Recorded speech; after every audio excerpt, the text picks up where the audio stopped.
Hello, everyone. I hope everyone is doing well. This Shabbos is Shabbos HaGadol, the great Shabbos that precedes Pesach, as our excitement and the spiritual energy are increasing, intensifying as we move closer to Pesach.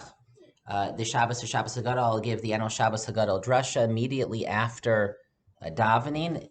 The topic is Havdalah and healthy boundaries, how to end, how to order, how to connect. It'll be what I hope to be a really exciting adventure in learning, in reflection and inspiration about what Havdalah is about, how is it connected to Pesach, especially this year, and what very important lessons we can take from it. And then immediately after the drasha, everyone is invited to the annual community Shabbos HaGadol luncheon. And we want to thank the very generous sponsors, Joan and David Solomon, who are sponsoring in memory of Joan's parents, William B. Lichtner, Zev Dov Ben Aharon, and Helen A. Lichtner, Yiskalea Bas Elkanah, whose yahrzeits were recently observed, and also in memory of Joan's sister, Karen Rose Shifra Bas Zev Dov, Zichron Livracha, on the upcoming conclusion of her Shloshim. And so it should be a really special Shabbos here, and I hope to see as many of you as possible over Shabbos. This pre-Shabbos video Dvar Torah is sponsored anonymously as a merit for the Refuah Shlema of Guta Pesach Bas Risa Elka, and we daven for her Refuah Shlema, and we thank the sponsor. There's an old custom that on Shabbos HaGadol, the Shabbos before Pesach, to take time Shabbos afternoon and study the Haggadah, to take out a Haggadah and read it to make sure we're familiar with it, we'll be ready to engage it the night of the Seder, and that is something very much worthwhile and encouraged to open up a Haggadah this Shabbos or a commentary on the Haggadah and to start thinking and start preparing spiritually, especially if you're the one who will be leading the Seder, to make sure that you'll be able to organize and lead a Seder that's engaging and will be meaningful to everyone involved. And the Haggadah is almost entirely a compilation of passages found in the Mishnah, in the Gemara, or in Midrashim. But there are a few exceptions. And one exception, one passage that is found nowhere else in all of our rabbinic literature, is only found in the primary text of the Haggadah, is the story of the rabbis in Bnei Brak. Maisa, Rabbi Eliezer, Rabbi Yeshua, Rabbi Eliezer ben Azariah, Rabbi Kiva, Rabbi Tarfon.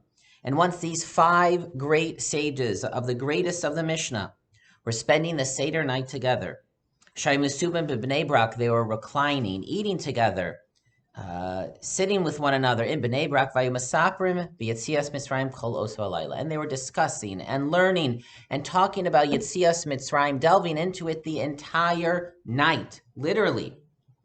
Ad Shabbat Talmideim va'amru lahem, until their students came and told them, Rabbo Seinu, our masters, Higia Zman Kriya Shema Shel Shachar, so the time for Shema has arrived.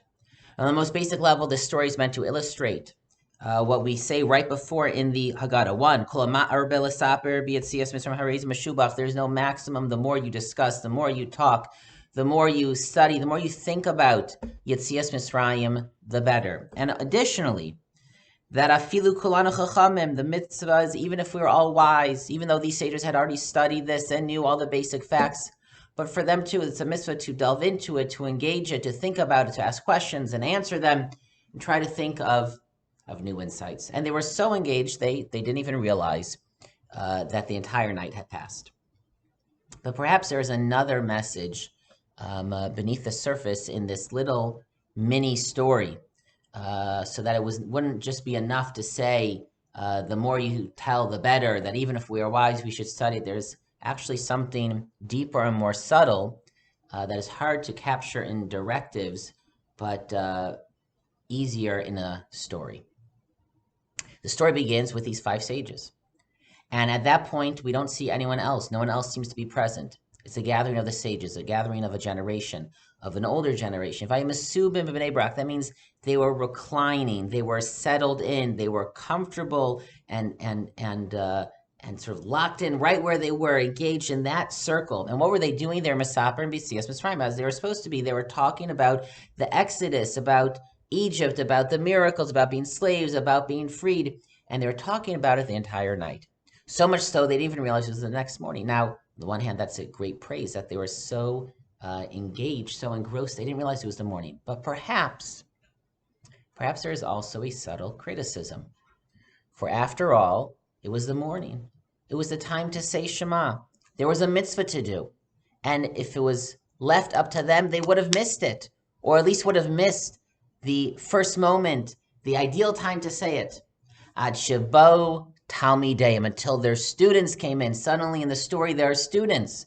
Apparently there are students present also. Maybe they went to sleep and woke up, but now they're here. V'amar lahem, and the students tell them, Rabboseinu, with great deference, our masters, Higi azman kriyash shel shacharis, you have to stop. It's light outside. The sages somehow didn't see that it was light. It's light, and it's time to say Shema. We have a mitzvah in front of us. We have something that we are obligated to do in the present to begin a new day. In other words, the Seder is supposed to be an experience that draws us in, like those 5 sages, Mesubim b'bnei Brak, Kol Oso Alayla, and we identify with the story. We are those slaves that existed, that lived, that suffered 2,000 and so years ago, and God saved us. And it is so real to us, it's like happening in the present. But that's not enough. We are not only Jews because we identify with Jewish history, with our heritage. We are Jews because of our mission going forward. And the Seder is meant to strengthen our Jewish identity and to propel us then forward. To remember that there are students, there's a next generation, there's a dawn, there's a next day, and there is a mitzvah of Kriyash Shema. There's a mitzvah to serve Hashem now in the present and going forward. The Seder is about the past, but it's meant to inspire us to go forward. So let's all get ready. Let's make sure that we will have an inspiring Seder. The most intense spiritual preparations begin, I guess, with Shabbos HaGadol, this Shabbos. So take this Shabbos. You can't clean or kasher over Shabbos. So take the Shabbos and get in that mindset and study the Haggadah. Read a book about Pesach. Study something about the mitzvahs of the night of Pesach. And hopefully on Pesach we'll be ready. We'll be ready to be engaged, to be engrossed, to lose ourselves in the mitzvahs of the night, in the Sipur Yetzias Mitzrayim, and to be energized by those around us, our family and friends. But we should remember going in, we're doing this to then propel us forward, so that after the Seders, after Pesach, we'll be spiritually recharged, we will be stronger, we'll be ready to say the morning Shema and to go forward into the future as strong, proud servants of Hashem. Good Shabbos, everyone, and Shabbat Shalom.